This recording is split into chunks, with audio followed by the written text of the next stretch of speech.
Hello, good afternoon, good evening. Let's check sound. It's okay. So can you raise your hand, please, that you can hear? So quite excited today, tonight, this afternoon, this evening. So depending on where you're based. So we have participants from multiple places, US, UK, of course, Greece, Cyprus, and Middle East. And as you know, the topic of today's lecture is going to be about Power Query. And it's a tool that many of you might be familiar already, or some of you might not be aware that it's a very powerful tool existing in your Excel interface, or it's part of Power BI. So I'm going to make a quick introduction and just describe the logistics of today's webinar, and then we can go and dive into more practical topics, and so that I can show you that why it's important, if you haven't done it, to start using Power Query for your data analysis and reporting. So just a brief introduction about myself. I'm Managing Director of Financial Arena based in London, UK. Pre-COVID, traveling around the world, training and consulting businesses in financial forecasting, risk analysis, analytics, BI. Post-COVID, doing everything remotely, online. Things changed, and it's time to adjust.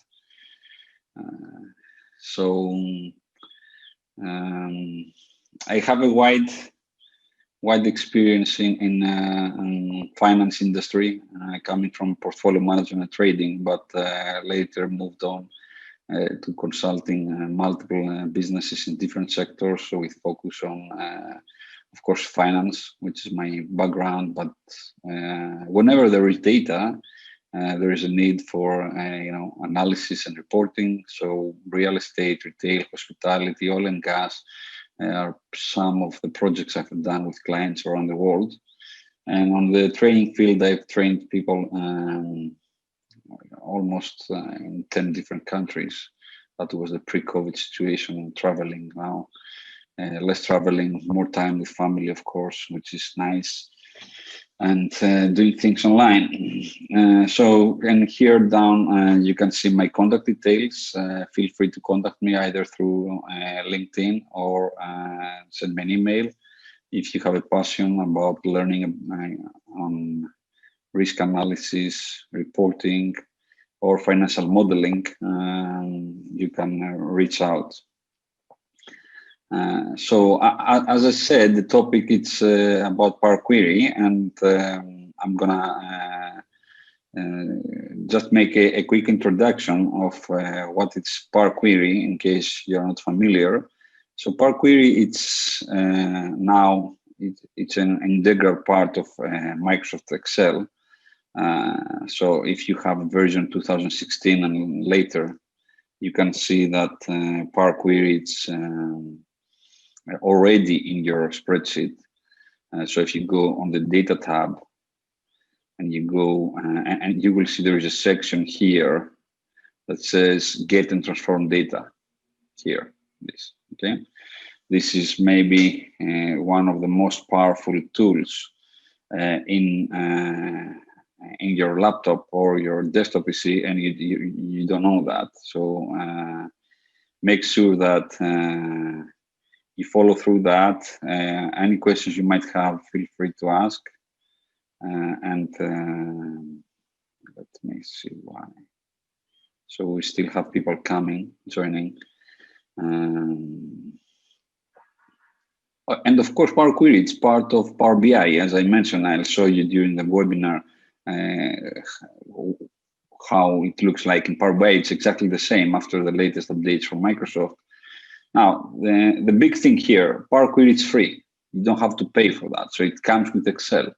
If you have older versions of Excel, 2013 or 2010, you can download and install Power Query as a free add-in. As from my experience, at least in the last couple of years, I see people, working with late versions of Excel, but you never know. So you can still use it for free as an add-in, and I'll share the links in the post-seminar material of what you can do if you have an old version. Okay, so that's the main interface in Office 365 or 2016. And when we go in Power BI, it will be the same. So what Power Query, why it's powerful, why you have to start using it if you haven't done it already. So it can connect to more than 100 data sources. So no matter where your data is sitting, is it an Excel file, CSV file, databases, SQL Server. So you can connect to multiple data sources in Power Query, with Power Query. And if you actually had time to go through the article I posted on LinkedIn, or we had on meetups, this is the tool to use about analyzing data and especially big data. So and we will see some practical examples, getting data from these sources and actually working with Power Query. So as you see, you can connect to multiple data sources, and you can connect to these sources not just once. So you can have one data file coming from a CSV, another data file coming from Excel, another data file coming from a database, and you can connect all of these in a data model. Okay, so you will see why it's important. It doesn't have the restrictions that Excel has. So I have some files here. Let's go and start with, let's start with that. So I think, okay, let's start with this. So let me open the file.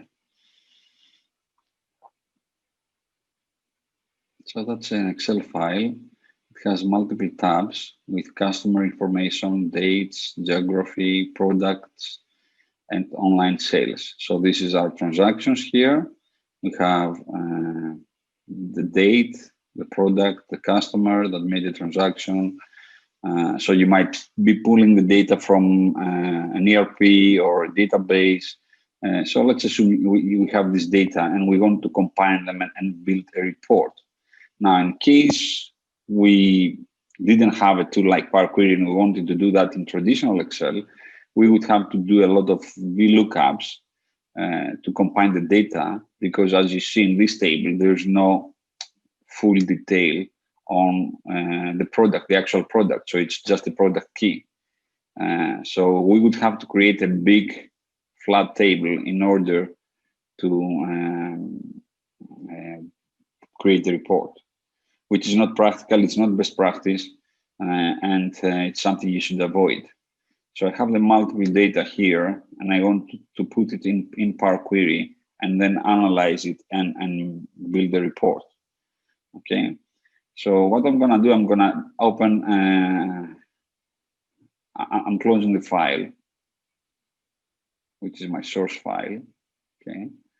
And I'm gonna go to a blank new workbook and go on Data tab and select Get Data. Now, Microsoft has actually included some of the most popular options as direct selections on the menu, but you can still go on the main location and select what will be your source. So in our case, in that case, it's a workbook. So I can go and connect to a workbook and point to the correct location. Now, the first thing that's going to happen here with Power Query, it's going to open the navigator window. And the navigator window has two sections. One section, it's here on the left, that you see all the contents of the file you're trying to connect to. And here, it's a preview window, okay? So if I select, let's say, the online sales, it's going to give me a preview of the online sales here. And as you see, there are different icons next to the names of the elements in the data source. So if I go here and I see this icon, that represents an Excel table. I will go back and discuss why Power Query and Power BI, which is something we will discuss in next week's webinar. It's actually, they like Excel tables. And this icon represents a worksheet. So it can read data from the worksheet, the whole worksheet, or an Excel table, or a print range, or a defined cell or range, okay? Print area. So it depends what you want to connect to. Ideally, you should focus on connecting on Excel tables for reasons that I will explain in a while, okay? So if I go here, in that case, let's go and connect to the customer table. So I'm gonna, because I'm not sure all of you are familiar with that, so I'm gonna again describe the interface, because it's important for you to have the foundation knowledge of what to do when you start to connect with Power Query. Now you have three options. One is to load the data, the other to transform the data, and the other just to cancel, okay? And if we do this, and I'll show you how it's, the feeling like in Power BI, Microsoft actually highlights the load, but always, especially now that if you're starting, you have to go, oops, okay, so you have to go here, this one, always, transform your data. In old versions, it was edit data. Always you have to click that button, because in most cases, your data is not ready to be processed, to be consumed for reporting. So you have to go and select transform data. And what will happen now, we go into Power Query Editor. We are still in Excel, but we are not. So it opens a brand new window, which is the Power Query.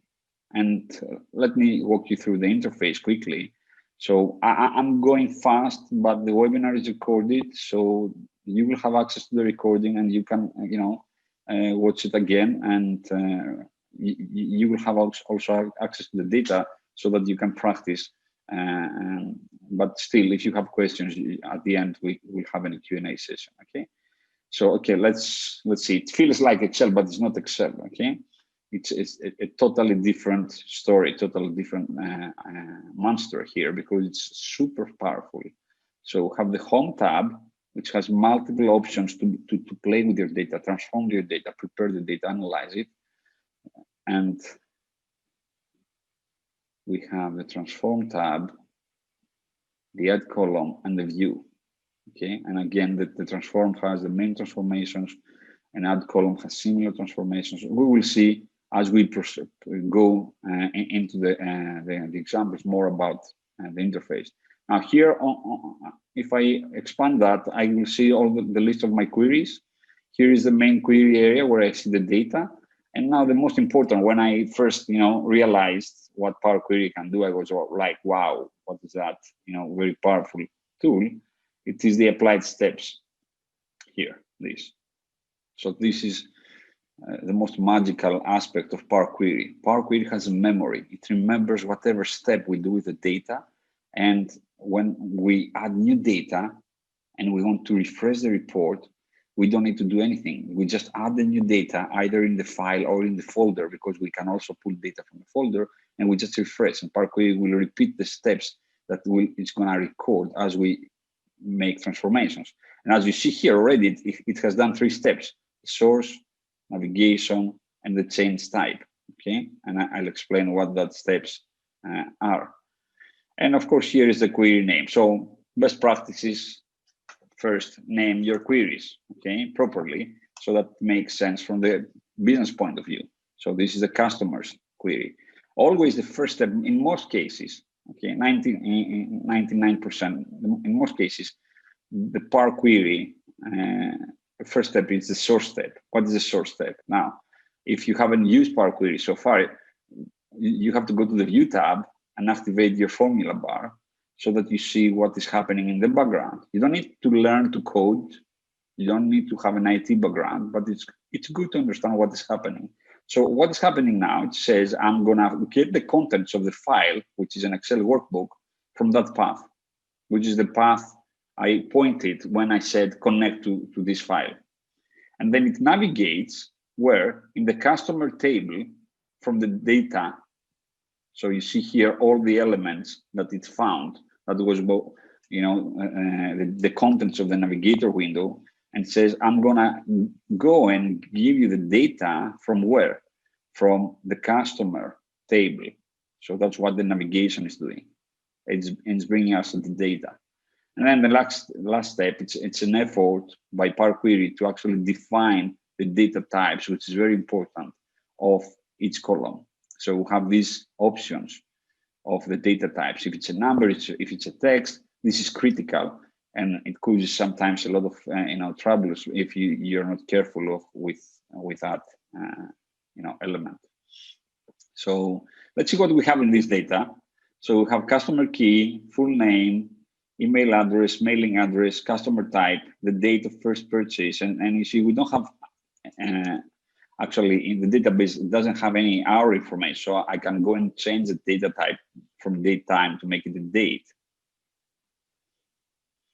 Geography key and the date of birth. Intentionally have some data here so that we can play. So what can we do? What transformation? Let's say that I want to extract out of the customer database the country that the customer is based. So I don't really care at that point about his address. I just want the country. So how can I do that? There are multiple ways to do it, but I have to think forward. So because I might have other customers also, you know, I might have other customers in the future. So these are this is the existing data.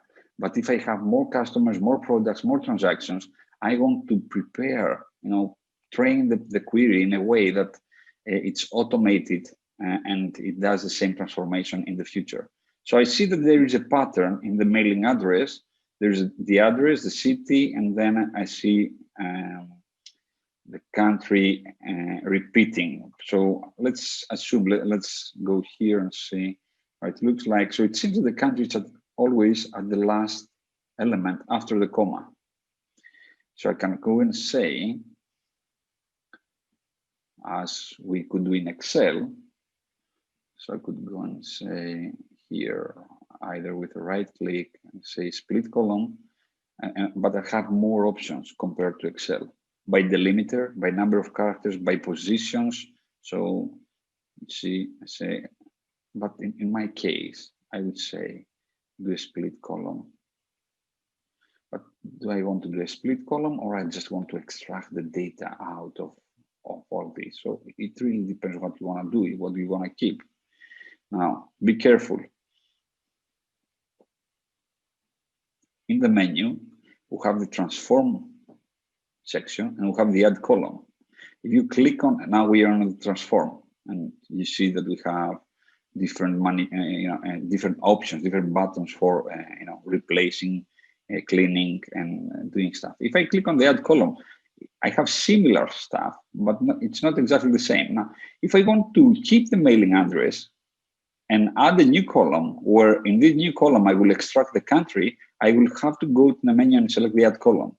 If I want to do a transformation on the transform, if I want to do a transformation on this existing column and actually you know, get rid of the data, of some data, and just keep the country, I will keep the transform. I will do the transform. Let me show you what I mean.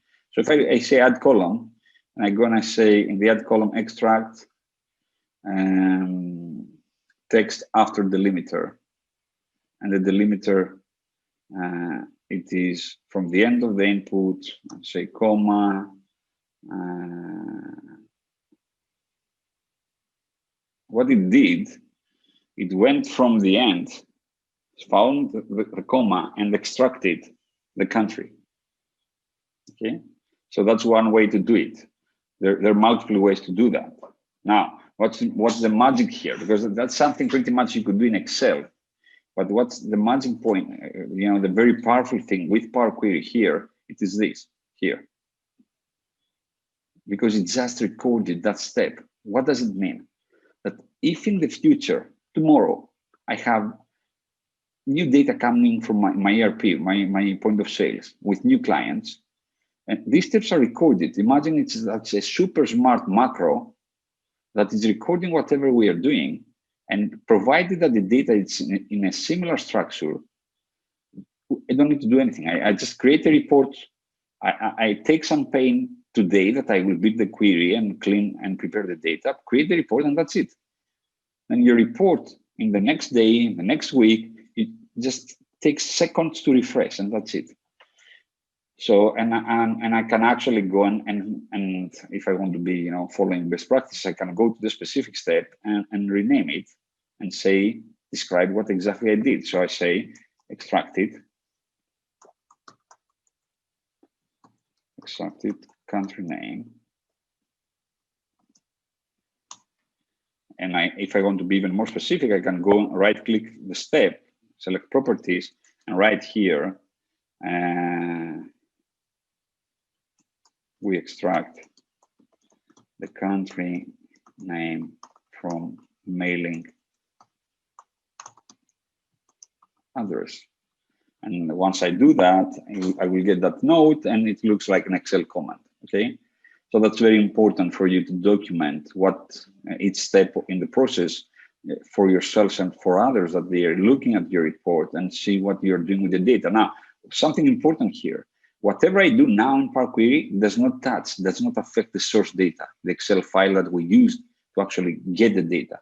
So an instance of the data is created here on Power Query. I can do whatever I want. I can delete columns. I can add columns, make calculations, but my source data is not affected. Okay, so we have the country name, and so I can say country name here. I can do the same thing with different, ways, but I just selected that. So let's assume I want to see, like a loyalty level, and this loyalty level, I will measure it from the point that a customer actually made a transaction with my company, assuming that he keeps doing transactions. So how many years these customers have been with us, okay? So another very nice trick with Power Query. So if I select the date of first purchase, and I go again to the add column, and now it has a lot of tools that they are, much more user-friendly to do date manipulation. So I can select the age. Look what I'm doing here. Okay, let me show you. If for any reason I forget that there is a major difference between the transform menu and the add column menu. So if I go to the transform and I select the date and then I say date, age, what it's gonna do is transforming this column to age,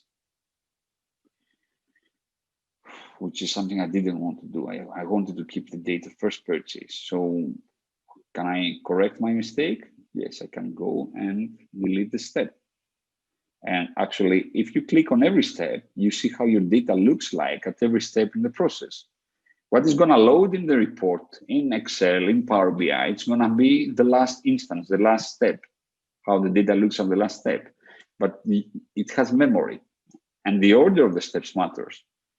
So here, what I want to do, I want to go here and go to the add column menu and say date, age.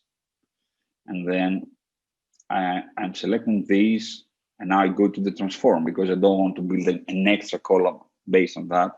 And I go to the transform, and I want to transform this column and select duration and put here total years. And I can do another step here and say run tab. Okay, so this is client tenure, let's say. Oops. So again, this is age, and I can rename it, insert it, client tenure, days. So this is automated. Once you select through the interface, it records the steps, total years, round it up, rename column.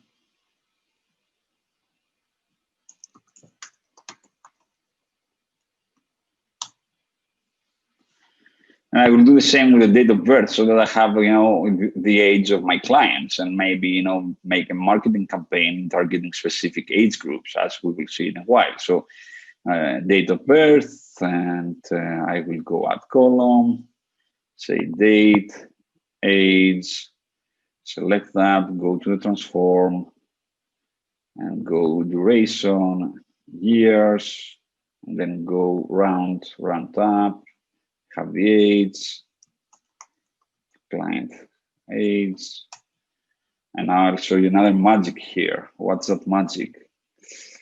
I can use, some smart tools, and this is, I go to the add column and say I want to create a column from an example. Let's see, and I can select as an example the whole columns of my data or just this selected one. So I will say from that selected one, which is the client age, let's see it. I want to create an age groups. And here, this client is from 40 to 50. And it's smart enough to understand that because we are actually pointing to a pattern. So if this client is 43 and I tell Power Query that it's from 40 to 50, it will actually, go one step further and do the same for all the other ages, no matter if they are out of that range. And you see that it works. And I can use that now as a dimension in my report, which I didn't have in the initial data. So look what happened. I started with my data at that range, at that point, where I had, as it comes from my ERP. And with some simple steps, I ended up having the client tenure, the client age, and the age groups. And maybe I don't want to have the client age. I don't care about that. I just wanted to, from the client age, to get the age groups. So what I can do, and I'll show you that just for demonstration, I can now remove that column. And if I want to be like following best practice, I can write what I just did, okay? And the magic here, another magic with Power Query.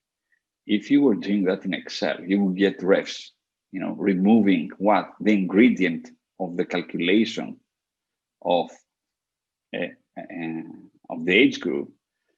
I had to build the age group based on the age. And now the age is not there. But as I said, the order matters. Okay, that's about the clients. Let's go in and bring the rest of the data here. So I can go outside of Power Query, or I can select new source, or I can say recent sources, and it remembers the recent sources. So now I want to get more faster. So I want the date, I want this, I want the sales, I want the products. Now I get in the course I teach the question, what should we prefer to load? What should we prefer to connect to? Worksheets or date or Excel tables? Ideally Excel tables, but there's not like a single rule, because maybe there is information in the header or the footer area of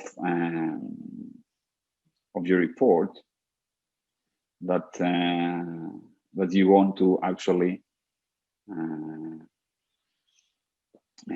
extract and use it for report purposes. Okay, but ideally you should work with Excel tables. So I select OK. And now it's actually bringing all of these in different queries. So I have date, let's rename it. I have geography, have my sales. So let's put sales here. And I have the products. It's not necessarily that all the data sits on one file. The data might come from different files, but you can bring them as separate queries into Power Query, okay?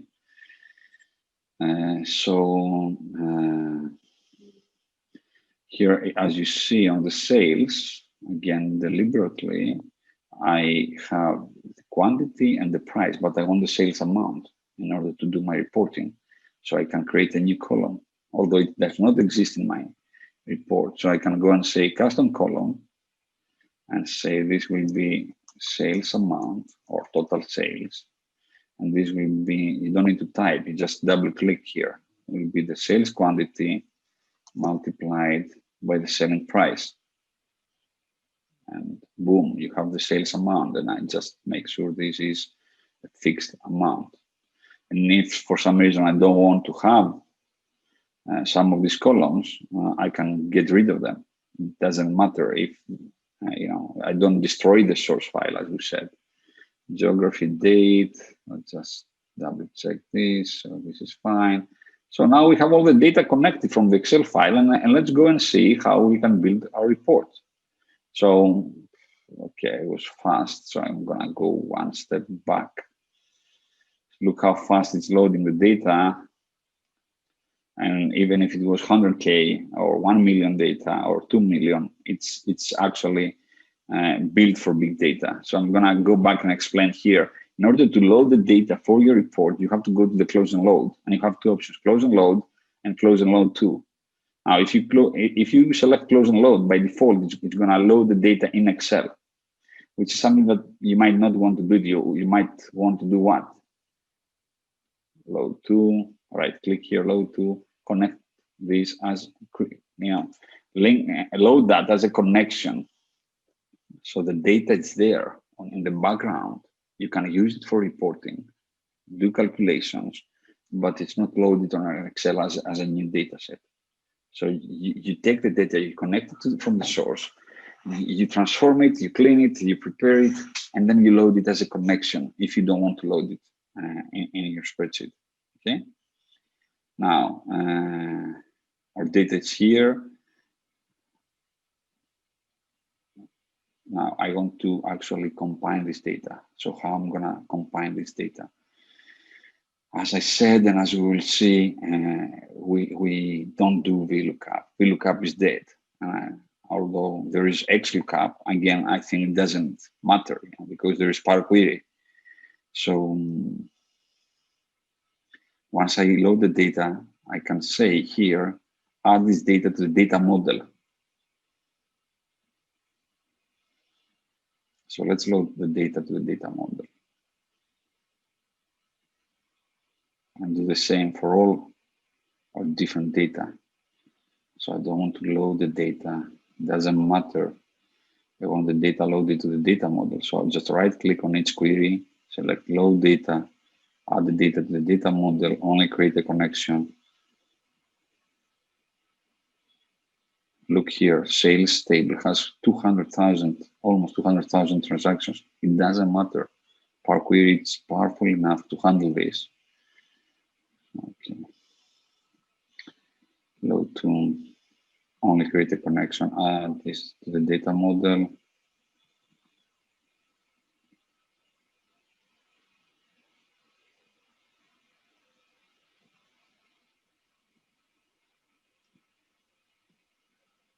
Oops, we forgot to select.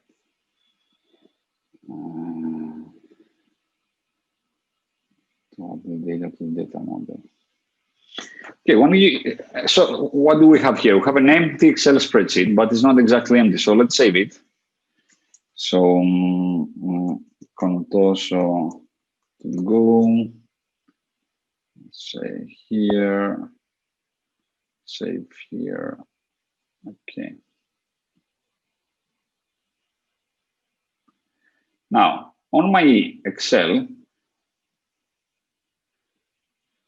there is up here the Power Pivot. What is Power Pivot? Power Pivot is the tool I'm going to use to combine all this data in a data model in order to do reporting. Or ideally, and what we will discuss next week, I will do that in Power BI, which is much better from a visual perspective. So if I click on the Power Pivot table, you see I have my sales, my product, my customers in Power Pivot, and there is something new that did not exist in Excel before. What is that new thing here? It is the relationships. So I can build relationships in my data, bringing these different data sources, okay?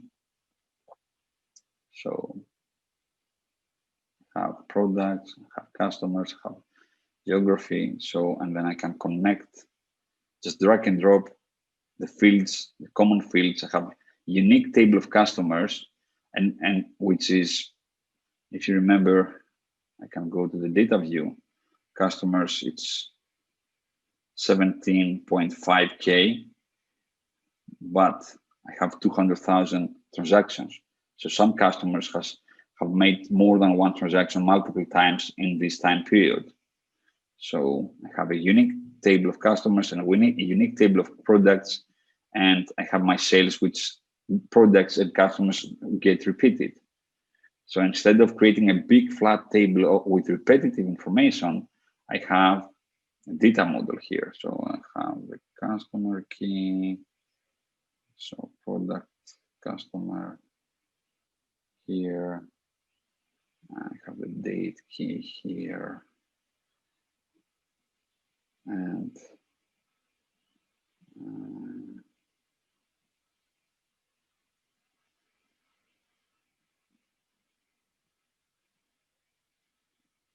I can bring the geography and supporting.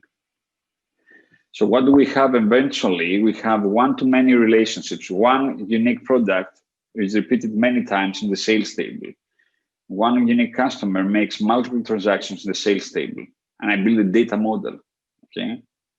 And I will have a future webinar discussing about data models in Power Query or Power Pivot, Excel, or Power BI, because that's critical. So I'll save that. Now I'm ready to build a pivot table, but this is a Power Pivot. It's not just pivot. So I have connected my data, and now I can do a table. So I can do it in an existing worksheet or a new worksheet. And as you see, instead of using VLOOKUPs and big flat tables, I can say, I want you to bring what? Let's take sales amount and the values, like you do normal pivot tables. And we can have, let's say, by category. I have that, and then I can create from the customer, I want the age groups. So I can put, let's say here, the age groups. And I can add slicers. Maybe here, right click, add the slicer from the countries. And I want to see, how many sales I have from Germany, or from India, or from Greece, or from Australia. We have people from the US today. Some of you are from my really, favorite place. I studied in Philly back in 2000. And New York. So I can go back to my pivot and go from any table in the data model and select dimensions and play with the data. So let's see if we have customer types. I can add a new slicer.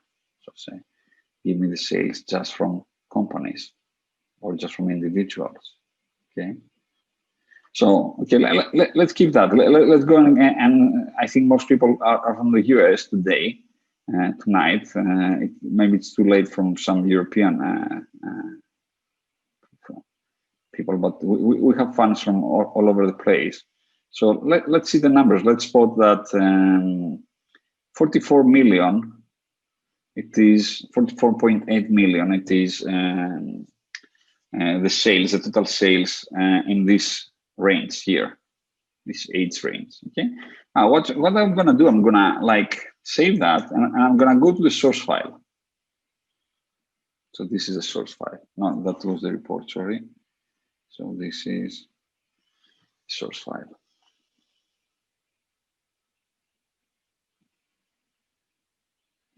So let's find, okay, this guy here, this lady, Angela Howard, okay? So this is customer code 13752, okay? Let's go to underline sales.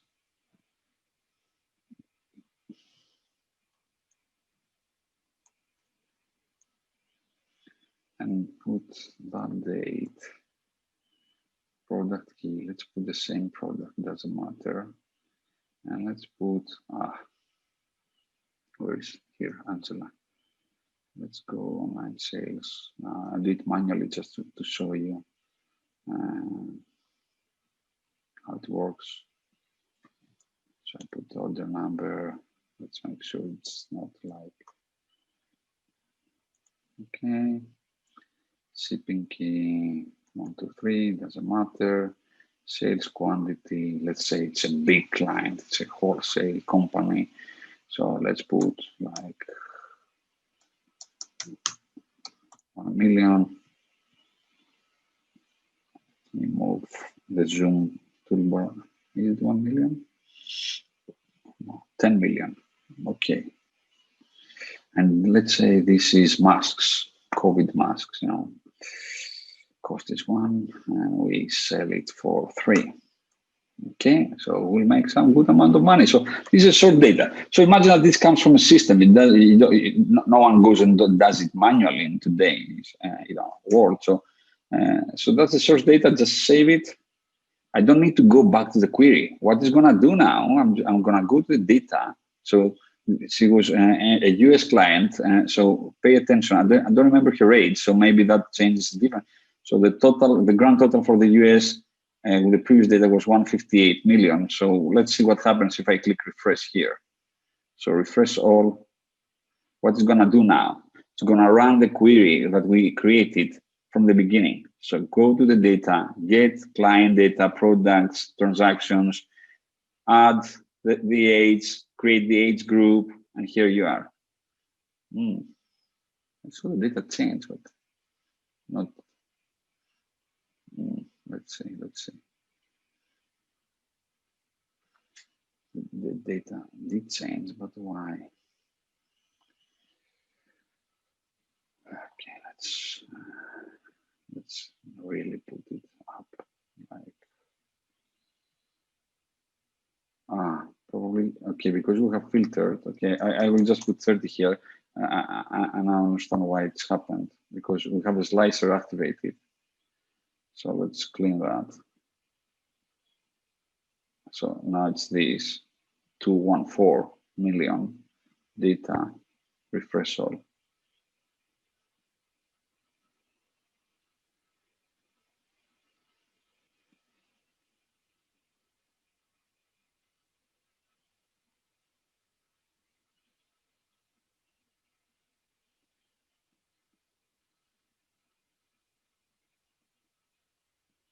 Yeah.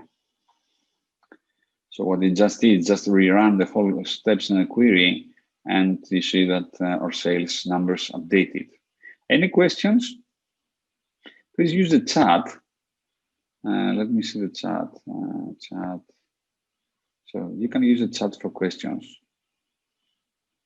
Any questions up until that point, please? You can type your questions anytime in the chat, okay? And yeah, we can either tackle them here or.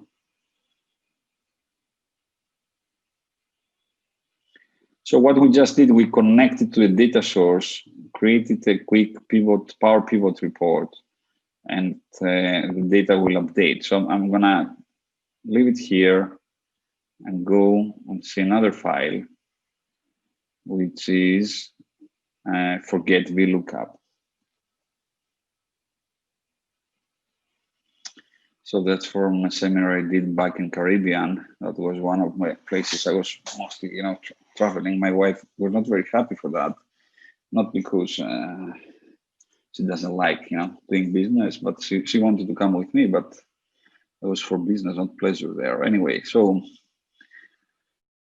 I have two tables. It might be trial balances from this year or this month and the previous month. It might be product sales, and I want to compare this month versus the previous month, previous year. So in that case here, I have the participant ID, have the participant name, and then I have the favorite color. And I have another table where I have the participant ID, participant name, the favorite vacation spot, and the favorite number, okay, from 1 to 10. And I want to combine that. And you might say, I can do that with VLOOKUP, but imagine if you have more complex tables and you want to combine them. You want to compare them, or you want to bring data from one table to another. So how can I do that in Power Query? It's a question. And this is one, again, I hope it's going to be one of your favorite, tools once I demonstrate why you should stop using VLOOKUP, okay? So what we're going to use, we're going to actually load the data in Power Query, so we can do the same thing like we did before, get data from file, from workbook, or since these two tables, they are defined as Excel tables. And I said that it's better when you build reports to have your data as an Excel table. Why? Because it's dynamic, it's an entity. If I go here and I type a new name, so I have here Panos, and Panos like green. And I also make sure Panos comes here, and Panos wants to go to Maldives. His favorite number is 7, okay? So this auto expands, which means any formula you use in traditional Excel, or if you use Power Query, it's easier to update and refresh your report using Excel tables. So I have two Excel tables. Let's make sure that we name the table. So this is 5 colors, and this Excel table here, it is Buckeye and numbers. Okay. So I say data from table range, having one cell activated, selecting one cell in the first table, and what it does on the spot, it loads the table in Power Query. Okay. And I'm going to say close and load to, and I say only create a connection because I don't need to reload the data. I already have it in the file. Okay. And imagine that data, it could be something else. Okay. Forgot to clean that. So let's delete. Let's delete. And delete that. Okay. So this is our query here. It's a connection only. Okay. And I will do the same here. So I say data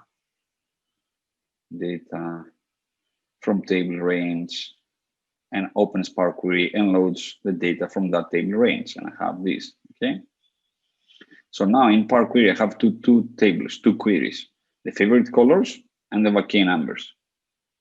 Okay. And I want now to bring and create one table where I'm going to bring information from one table to another. I could do the same to compare information. And here's the magic. How do I do that? Okay. So I can go and actually build up the information on one of the existing tables, or I can create a third table that will be the combination of the two. And that's what I will do in that case. So I go to the Home tab and say merge queries as new. This is very powerful. You cannot imagine what you can do with that. So I have the first and the second. It does matter which table you put at the top and which at the bottom. Now, like in VLOOKUP that I know most of you are using, you have to actually show to Power Query one connection point. But in that case, that one connection point might be, it can be more than one. It can be multiple columns from both tables. So I can use ideally you have an ID which is unique, So I click the participant ID here and the participant ID here.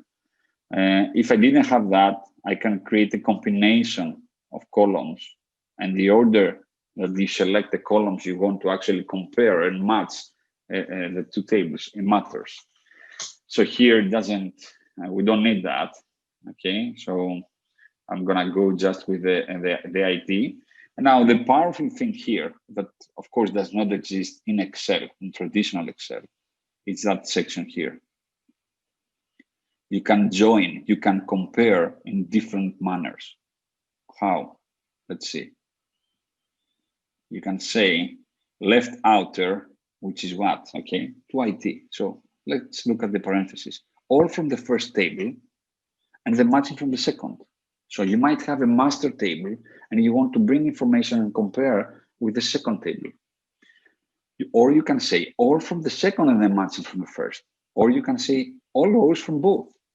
Because in many cases, you want to see if someone forgot or, to add a record that was existing and he shouldn't delete it. So in the most common, it's the first, the left outer. All from the first, that's why it matters which one you're going to select as a master table, and the matching from the second. And already you see that Power Query has done the check, and it matched all the rows, because it happens that we have all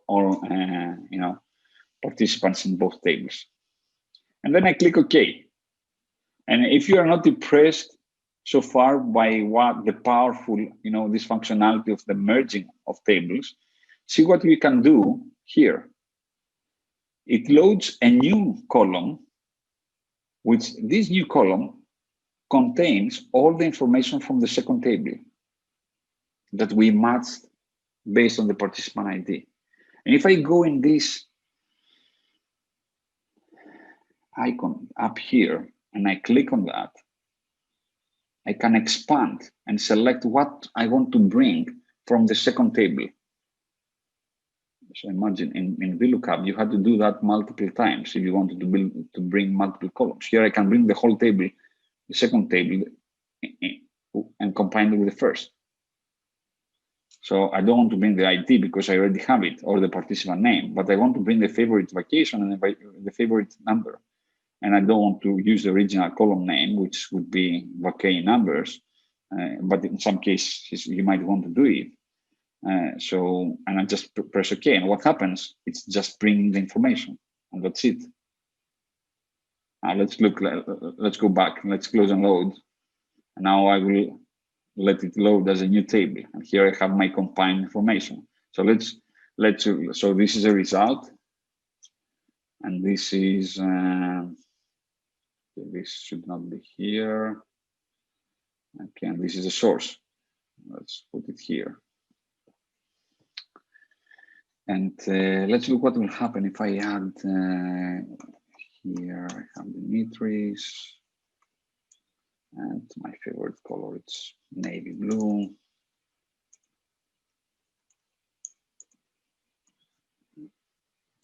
$19, and Dimitris is not here. Okay, let's see what will happen. Save, and I just do refresh. I don't need to do anything else. So Dimitris comes here, but he's here with no information because it doesn't find information. But what I can do, so this is full, let's say staff info. What I can do, I can duplicate or I can reference that query, which is just, link that query and say, I create an audit. That's very common. Clients love it when I do it in different occasions. So HR reporting, sales reporting, finance reporting. So audit clients,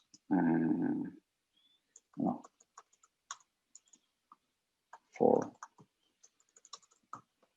missing data.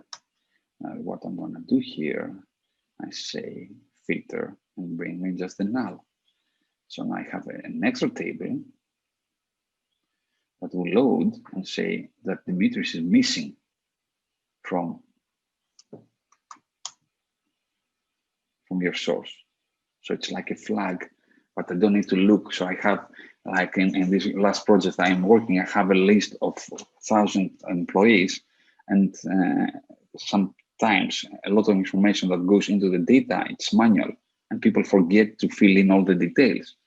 So how do I check it? I go like looking at each row, I run different functions in Excel. No, you just do that. And it's filtered, and I have this. And that's, you know, the death of VLOOKUP or XLOOKUP, if you want my opinion. I don't know what you think. If you have a different, you have seen it already. I no longer use VLOOKUPs. It's safer. Why it's safer? Let me explain in less than 1 minute. Because this is automated. It reads from the source data. And the step here, which is, take it, combine it, expand, and give me the data, again, it's automated. It doesn't matter if I bring 1,000 new clients and new staff members here and here. I have my audit to see if someone is missing, and the merging and bringing of the new columns is done automatically. I just click refresh, boom, you have the data. So we're running out of time, so I'm gonna just show you one more example, and then I'm happy to open it for questions. And this example, it's slightly different. So I have multiple things that I can show you. This is a very powerful tool. This example is from my financial modeling background. So I have a client, a big factory, new factory, it's created. And this client has a specific, so this is the standard way we build models in financial arena. That's mostly FAST standard. If you are familiar with FAST standard, it's a global standard, best practice standards for modeling. And we have the cover sheet with a table of contents, a legend of the styles we are using, and we have an assumption sheet. And here are some scenarios. You can select scenarios. And here I have simplified, of course, change the names. The client asked me the following, that let's assume we have certain production, okay? And this production, okay, let's see what happened here. Let me enable the content. Okay, print page, okay. So this production is here. So let's say I calculated, this is tons per month, and this is how the factory is going to operate from April to October or November, depending the client assumptions. And but the client wants to have an assumption of a delay, a lag in the sales. So because the price, this product is traded in exchange, it's a commodity. He told me, is there a way in the model I can have a functionality where I keep the production, I store it, and then I sell it in the future so that I can sell it in a better price? And can I have scenarios to do that? So there is a modeling perspective. I'm happy to discuss it. Or if you have questions, you can go through that and I can explain. So this is the way Grant Thornton, PwC globally build models. And this is the FAST standard. So FAST, if you Google for FAST, or you can Google for financial arena. So here is the production, and here are the assumptions. Here are the assumptions. The client says, I want to have a scenario where I can say, whatever I produce in April, I will sell it 6 months after I produce it. In May, 5 months after I produce. So these are just assumptions, okay? Let's say in COVID, I cannot sell anything. So I will sell, let's say, 7 months after I produce. So I can change the scenario here, which I haven't done. Let me see why I haven't done it. Okay, let's build it now. I was trying to redact it and I damaged it slightly. So in COVID, okay.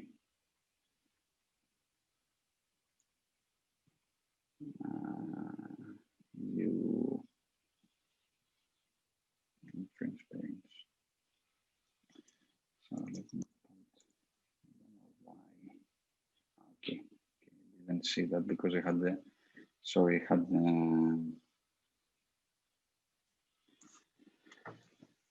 I had the Zoom menu. So COVID, you see, it's 7 months. So this populates from the assumptions to my sales forecast.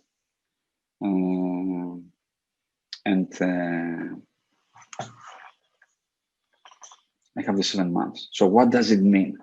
Okay, because the sales price is different. If I sell later, or if I cannot sell, I haven't found clients, I'm negotiating. So how can I calculate here how much I'm gonna sell, let's say in October? So I want to find the timing of the sale, the forecasted timing, plus what else? I want also to find the quantity, and the quantity will be the cumulative quantity. But the timing might change, or maybe for some reason, what I actually produce here in October, let's go back to the assumptions, and let's not complicate it so much. So whatever I produce in October and November, they sell quickly because mostly I sell that in the winter season. So here. So how do I calculate that? Now, normally you need a very, very experienced Excel user and offset or some other function to do that. But I can do that easier with Power Query. So how can I do that with Power Query? Okay, let me show you. So I can go to Power Query and say I'm going to load the data from. So let me save. Let me see. Okay. So let's say data, get data from Excel workbook. And Excel workbook, it is my financial model production versus sales. So there's a sales delay against the production. And again, here, it's what I was telling you earlier in the navigator, because I have multiple things in that spreadsheet. I can see the icon of the worksheet. I can see the table. I can see the range. Okay, I have multiple ranges defined here. In my case, I want to get the information from my sales worksheet. And as we said, we only click transform because we want to actually process the data. So what's going to happen? It's reading the information and it's opening Power Query, as we showed before. And now you see, because we said we want to get the data from the whole worksheet, we have a lot of empty stuff here. So what I want to do, I want to actually preserve the first line. So let's see some more transformation stuff with Power Query. So I want to delete the first row. I go to home and say remove rows, remove top rows. Needless to say here that the structure should be consistent. That's why I can do this magic in Power Query and financial modeling, and then put all my reporting from the financial model to Power BI if I have a standardized format in my model. So I want to remove that first row.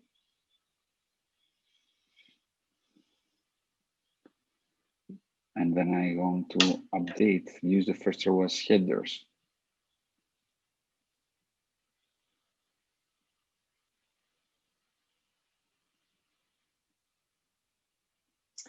Now, it might take time to manipulate your data, transform your data, mass up your data, but you do it only one time. Once you do it, then you just click refresh whenever the data refreshes, if you have a different scenario or new data comes in. So I have now the data here. That's what I wanted. Actually, I wanted the period end. So I'm going to go one step back here, remove the rows. Instead of removing one row, I will remove 2 rows. I could delete the step and redo it. But what I did instead, I went back and actually changed here this step. So here I am now. Oops.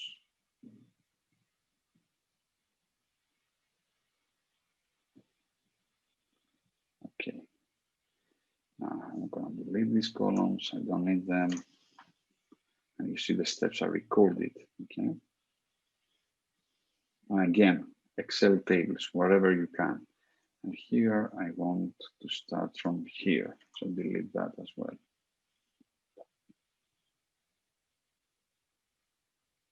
Okay. Now I want to just keep what? As we said, I want to keep the sales delay and the sales quantity, no, the tons per month. This is what I want to keep.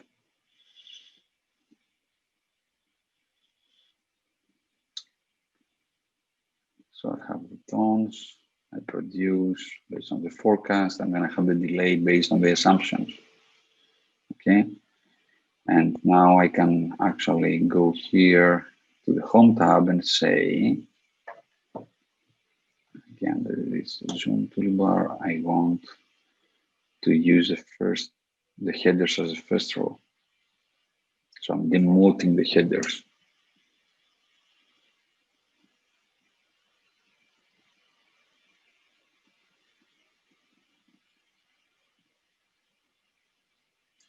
And I'm gonna transform and transpose the data so that it's easier for me to use it for my analysis.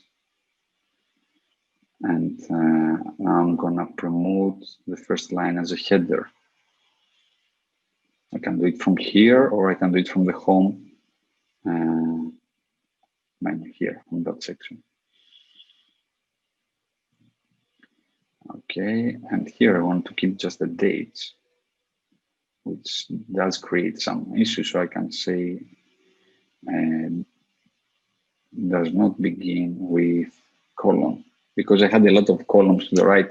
I preferred not to actually delete it, clean it, so that so whatever starts with a column, which is the empty columns in my model, get rid of that. So that now I have just the dates from the timeline. And now I can transform that to a date. And these are already numbers. Okay. And here I can use a function. I can add a column. So I have our cheat sheet for you here, which I will share with you. There is a function. So the language of Power Query, it's called M language. And this language has this function, date, add months. Okay. So I'm gonna just go sales delay, sales month. Okay, let's do it faster. Sales delay, sales month. Let's say add column, add a custom column. And I will bring it here. Let's say sales month, and this is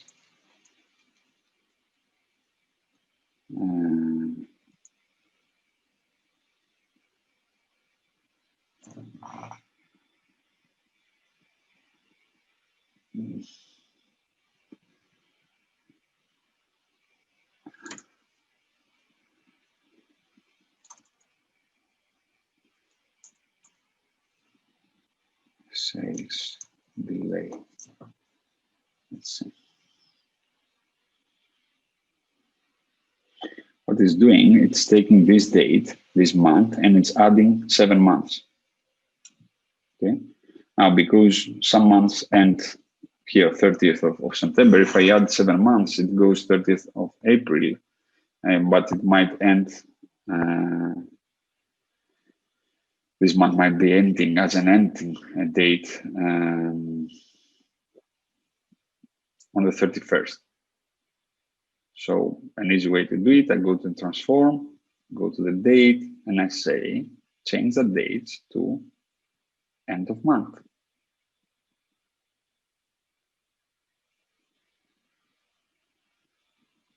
We're almost there. Now, oops, no, okay, so this is a sales month.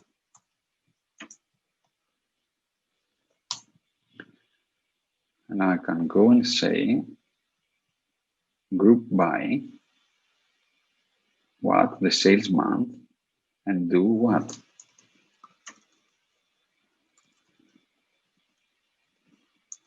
production sale quantity, and do sum of what? Of the tons of that. So it's grouping by this month now, because that's the month I'm gonna sell. And I don't want to have the 0 months, it doesn't matter, you know? I want to have just the months that I'm gonna sell.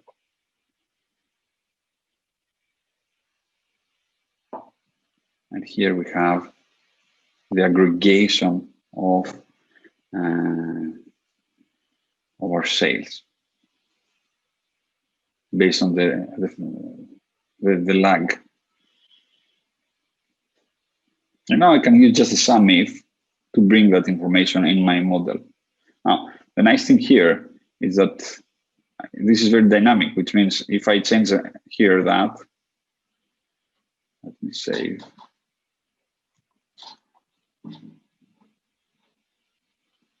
Say I want, oops. What happened? Excel crashed. I think I saved, so I can just close it, save, and reopen it. Okay.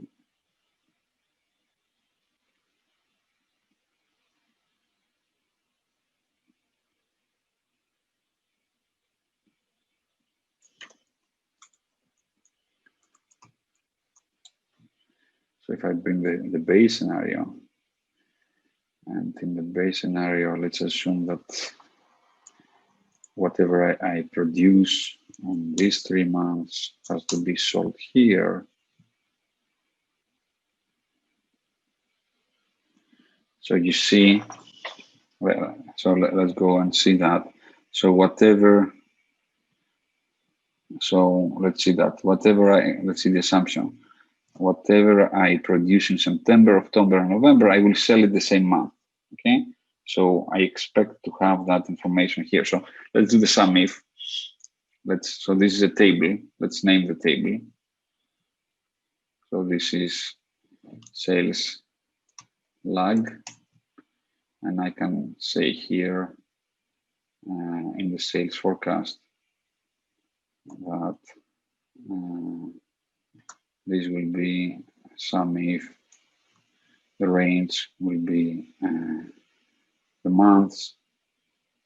Actually, the range is the criteria. So the range is here.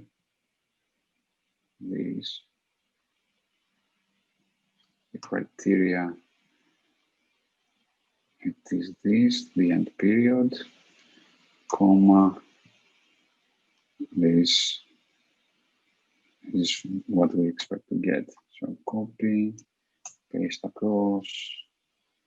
Let's see, there you go. So in November,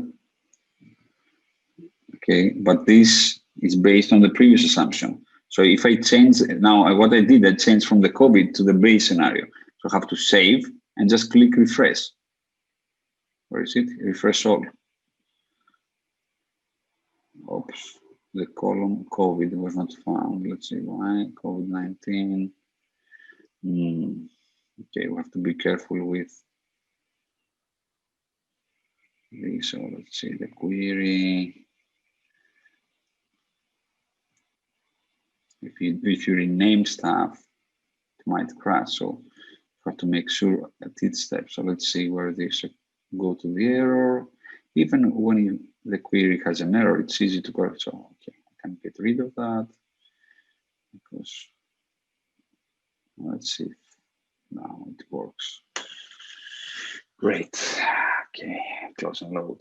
So new calculation, the timing, the lag of the production that I'm gonna sell each time period changes. The Power Query does all the dirty job. Let's make sure it's refreshed here.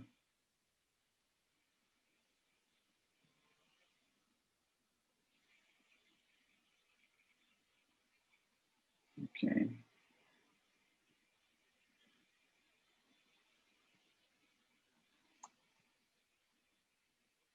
And you see what we sell in September, October, November, it's sold, but we have lagging production, stored production waiting, and Power Query brings that here. So okay, that maybe it's a little bit more technical. I don't know if you're working with models and forecasting, but you can, if your models have a certain structure, you can use Power Query to actually automate difficult calculations. And the nice thing here, if you learn to use Power Query with Excel and financial forecasts or budgets, then it's easy to present all this in Power BI. So next week, I'll show you, we will have a free webinar, same day, most probably, where I will show you how you can connect that to Power BI and visualize everything in a much better manner, because Power BI is much more powerful from the visualization perspective. But from the analytics perspective, Power Query in Excel and Power Query in Power BI, it's exactly the same. And for those of you that you want actually check it, you can download for free Power BI desktop, and you can see that you have the exact same interface that we just experienced with Power Query. And this is something I'm gonna go over and show you how much better you can actually present the information in Power BI instead of using Excel.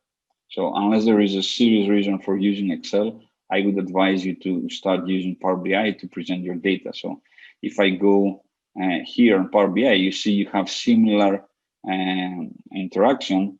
It's exactly the same in terms of the connections you can achieve with Power BI or Excel. So if I click on transform data, it opens Power Query, and here the interface is exactly the same. Home, transform, add column, view tools.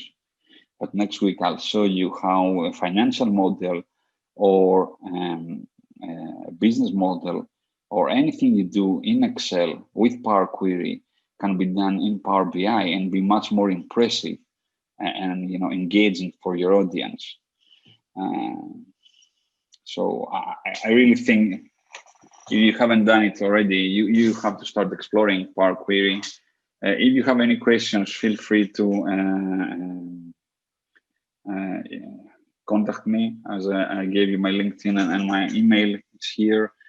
I'll share some best practices about Power Query. Explaining what it is and how if you're new to Power Query, you have to follow these best practices in order to avoid doing mistakes in the future. So I will advise you to go over it. So next week we will have a session of Power Query and Power BI, and we can go deeper. So now it's time for your questions. You can use a chat to ask any questions. That's just a sample of what this powerful tool can do. So let me see.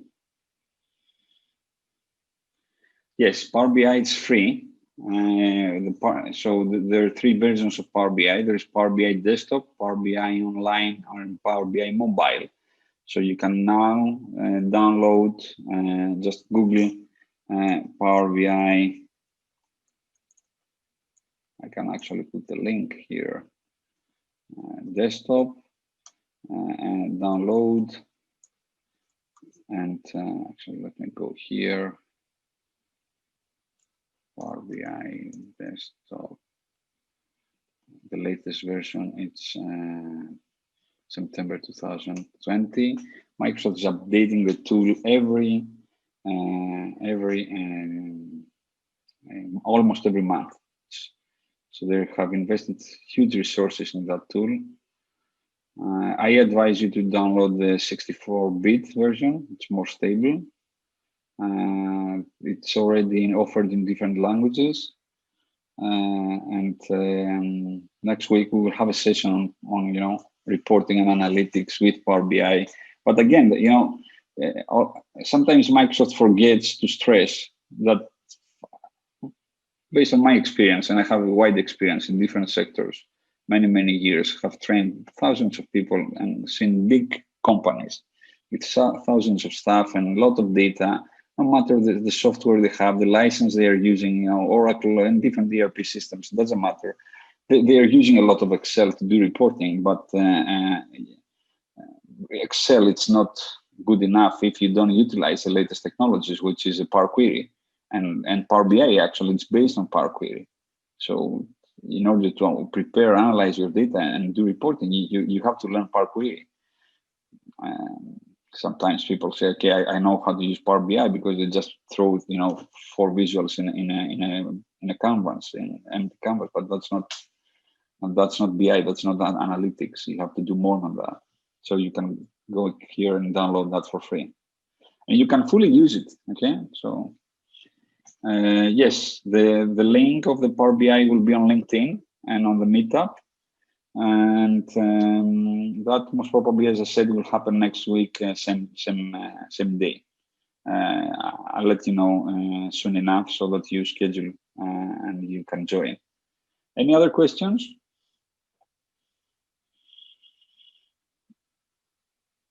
So start slowly. Start with Power Query. It's very important. Start connecting your data source. If you can do what we just did today, start using the merge function and compare data, or bring simple files and do some manipulations with Power Query, so that you get familiar with the interface. It will be a good starting point. And our plan is to start offering some free content through free webinars. So feel free to join. Yes, Danielle, hi. Good morning, yeah? So that's right, it's very early here. So I try to put it on a time that's convenient for different regions. So Danielle, yes, the recording and the files used will be shared. Thank you for joining, even coming late. Danielle is a legend in financial modeling. I'm very Thank you very much for the workshop. It was very interesting. Thank you. And Danielle, we can discuss to arrange something like this common meetup in the future. Yes, I would love to do that. That's a great idea. Okay, if you don't have any other questions, it was nice to go through that. I'm so passionate about Power Query, but Power BI is impressive. The end result, it's Power BI, so you have to go to Power BI, and I'll show you that next week. But the really powerful thing, the thing that saves lives, literally. I've seen clients in trainings or when I do consulting projects, they call me or they come and they say, okay, we couldn't believe it that we can do that, and it's free. You don't pay anything for that stuff. So imagine you have a report that tortures you to update it, and now you can do it in seconds, and it's more impressive with the Power BI technology or any BI tool. So see you next week. Have a nice day, evening, wherever you are, and keep in touch.